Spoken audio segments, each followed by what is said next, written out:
Tabiat mereka itu saya kira memang kita sudah tahu bahwa ketika mereka kalah berdebat maka ujung-ujungnya adalah persekusi, tetapi karena tidak mampu melakukan persekusi terhadap Kiai Imad maka mereka melakukan pelaporan ke polisi.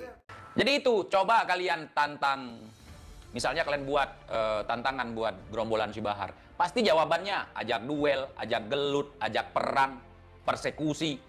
Tapi lihat Kiai Imad hari ini, apa yang beliau tawarkan? Diskusi bukan persekusi. Diskusi bukan perang. Di situ kita bisa melihat sebuah kebenaran, saudara.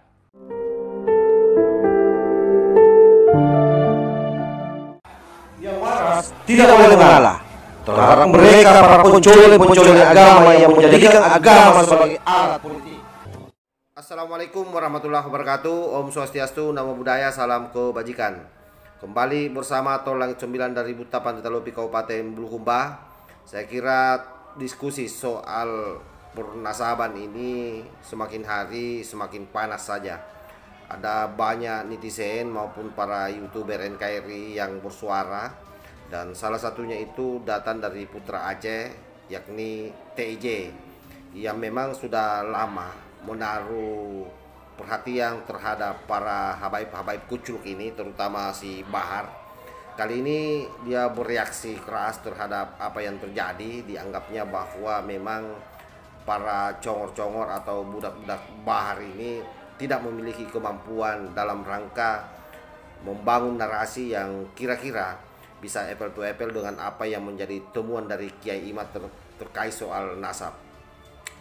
Bahkan dalam narasi TIJ yang begitu panjang pada saat secara langsung ada sekitaran 1 jam lebih, tetapi ini ada poin-poin pentingnya saja yang kita ambil di sana. Tegas memberikan semacam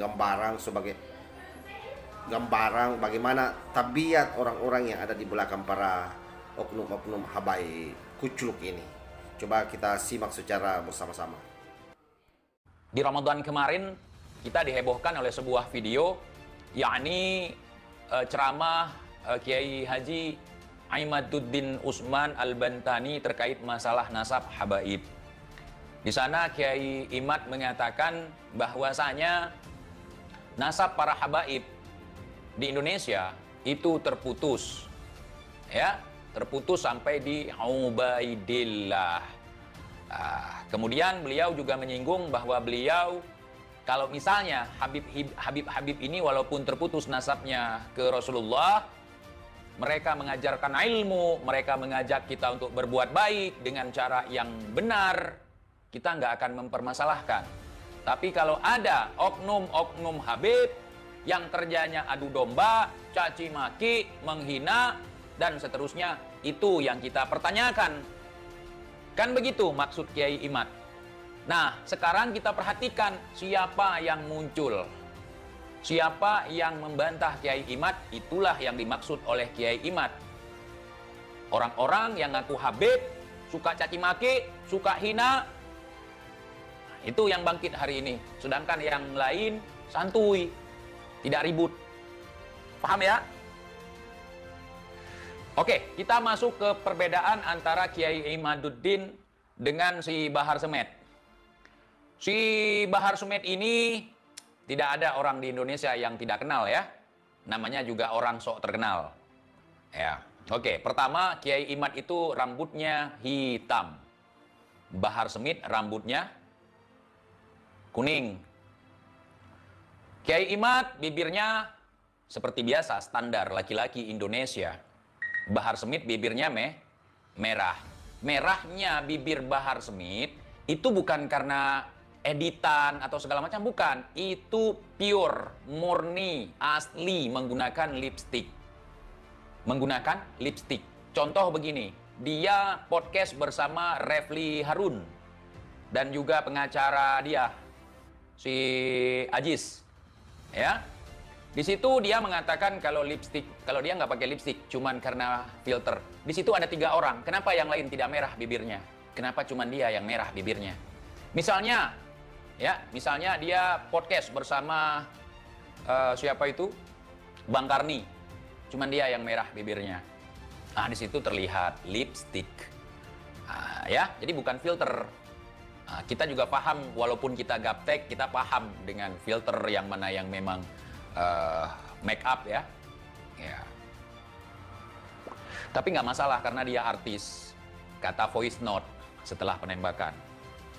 Nah, kemudian Kiai Imad ketika berbicara berdasarkan ilmu, berdasarkan punya referensi dari kitab, bukan cuman baca judul kitab. Kalau si Bahar, kalau dia tersinggung, ngajak perang, ngajak ribut, ngeroyok orang, persekusi orang, itu perbedaannya. Nah, ketika dia ngajak perang, saya terima misalnya, ataupun saya tantang balik dia perang, kenapa diem? Kenapa nggak berani? Silahkan dijawab, budak. Silahkan dijawab. Kemudian, yang keluar dari mulut Kiai Imad selalu ilmu, ajakan kebaikan, ajakan untuk mencintai agama, mencintai Rasulullah, mencintai tanah air, ya, itu. Kemudian menyebutkan ulama-ulama dan segala macam, kitab-kitab dan penjelasannya. Kalau si Bahar, yang keluar dari mulutnya, hei anjing, hei babe, hei anjing, hei babe. Nah, itu perbedaan yang sangat kentara sekali. Maka tidak bisa dikatakan kalau si Bahar ini yang ulama. Kalaupun ulama, sahih walala ulama su. Walaupun dia tidak berdiri di pintu penguasa, tapi dia berdiri seolah-olah berkuasa. Gitu. Ya? Iya. Ulama su, asu. Anjing, babi, kenapa kau hina habaib? Anjing, babi, kenapa kau hina habaib? Seumur-umur kalian pernah lihat nggak anjing ngehina habaib? Hah? Bertanya main TNT pade. Seumur-umur hidup kalian pernah nggak lihat anjing hina habaib? Kalau ada anjing sudah berani menghina habaib, patut dipertanyakan kehabibannya, saudara. Anjing itu, walaupun binatang bernajis bagi kita umat muslim, ya, tapi dia tidak pernah menghina presiden, tidak pernah ngata-ngatain presiden banci, tidak pernah ngata-ngatain kiai monyet, nggak pernah. Tapi kalau hari ini sudah ada anjing yang berani terhadap habaib, berani mengatakan habaib itu seperti apa atau membenci habaib, itu patut dipertanyakan. Bukan anjingnya, kehabibannya. Anjing saja udah berani. Apalagi kita, saudara. Kalian jangan mau lebih rendah daripada anjing. Hei, kita manusia, anjing aja berani sama mereka. Kok kalian takut?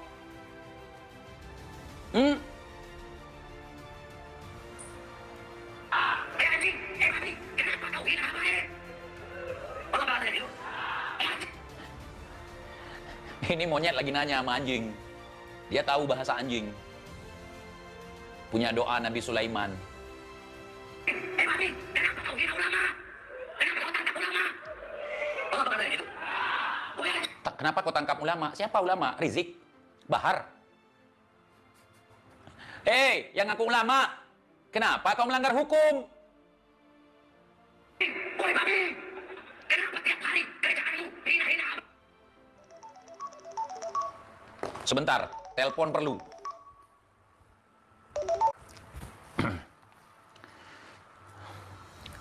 Cek. Mohon maaf teman-teman karena ada telepon penting barusan. Ya, terkait masalah ini juga. Nanti bakal ada yang lebih seru. Kenapa tiap hari kerjaanmu hina-hina habaib? Dua binatang. Apa? Binatang. Udah tahu binatang, kenapa kau tanyakan, Bahar? Itulah yang membedakan kau dengan Kiai Imad. Hanya anjinglah yang bertanya kepada anjing. Hanya babilah yang bertanya kepada babi. Kita manusia, ngapain nanya ke babi? Kita nanya ke ulama, nanya ke kiai, nanya ke ustadz, nanya ke orang-orang yang ngerti ilmu. Makanya, kalau terlalu menghormati nasab, bukan ilmunya seperti ini, nanya ke anjing, saudara.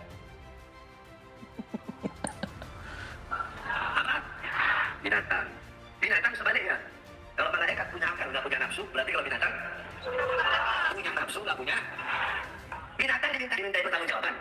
Ditanya, nanti Allah bakal tanya gini, anjing, babi. Itu memang sudah menjadi keputusan dalam agama kita bahwa hewan, tumbuhan tidak akan dihisap.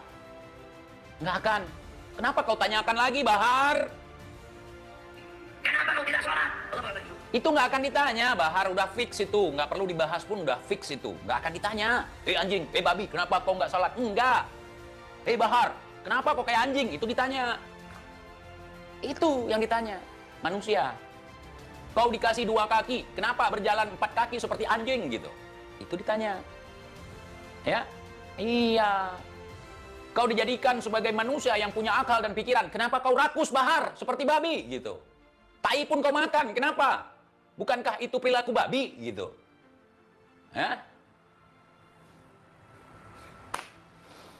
Gua kasih tahu sama kalian, seekor anjing tidak akan pernah makan tai. Kenapa? Karena dia tahu itu makanan babi. Itu kata-kata malam ini. Tapi si Bahar, semua dimakan. Sepeda-sepeda dimakan. Jigong-jigong dimakan. Hak orang dimakan. Ngaku pejuang, saudara. Jadi seperti itu.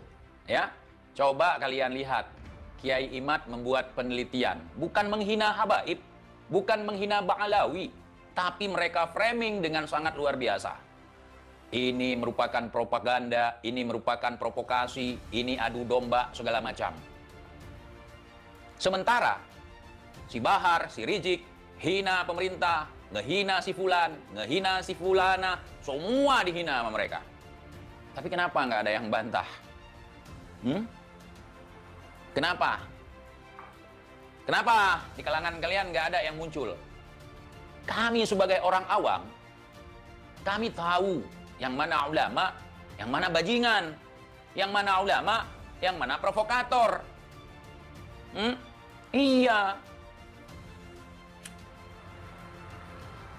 Yang mana pejuang, yang mana pecundang. Aduh, ya Allah. Paham? Paham. Kalian menghina orang bahkan sampai rasis benar. Sampai klaim. Kalau nggak ada encit mereka di Nusantara ini hari ini masih menyembah pohon. Saya yakin nih ya, saya yakin kalau nggak ada leluhur saya, si Bahar hari ini masih menyembah pohon.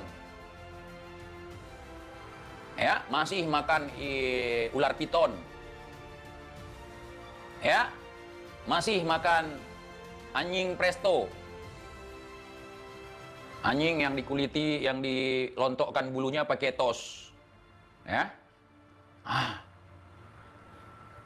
Kalau nggak ada leluhur saya, si Bahar hari ini masih nyembah pohon, saudara. Ya, masih makan rica-rica masih lah, walaupun sekarang, walaupun ada leluhur saya. Itu nggak bisa dihilangkan.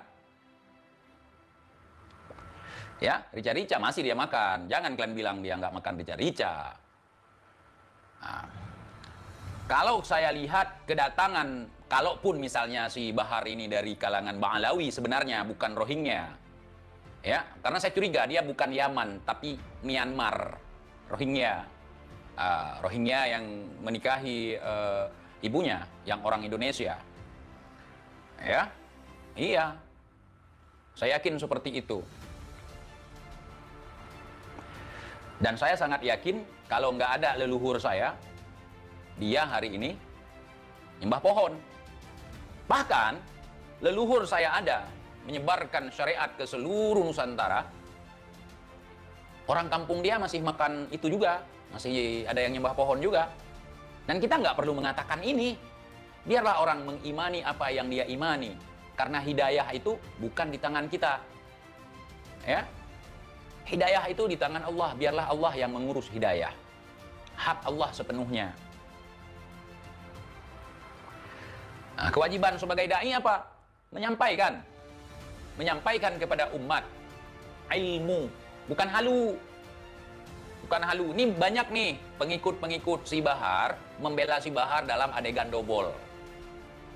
Nah, mereka nggak tahu apa-apa maksud si Bahar parodikan dobol itu, dobol-dobolan itu, bacok-bacokan ilmu kebal itu untuk menunjukkan bahwa dia punya karomlah. Karomah. Jadi itu, coba kalian tantang. Misalnya kalian buat tantangan buat gerombolan si Bahar. Pasti jawabannya ajak duel, ajak gelut, ajak perang. persekusi. Tapi lihat Kiai Imad hari ini, apa yang beliau tawarkan? Diskusi bukan persekusi. Diskusi bukan perang. Di situ kita bisa melihat sebuah kebenaran, saudara. Kebenaran itu sifatnya independen, merdeka, berdiri sendiri. Lah, coba lihat gerombolan si Bahar. Kalau ada masalah, duel, gelut, perang. Perang kagak pernah. Itu pun dia pernah dulu berjuang mati-matian tawuran untuk membela makam kosong, saudara. Biar kalian tahu. Dia punya karir dulu, tawuran. Karena bela makam kosong.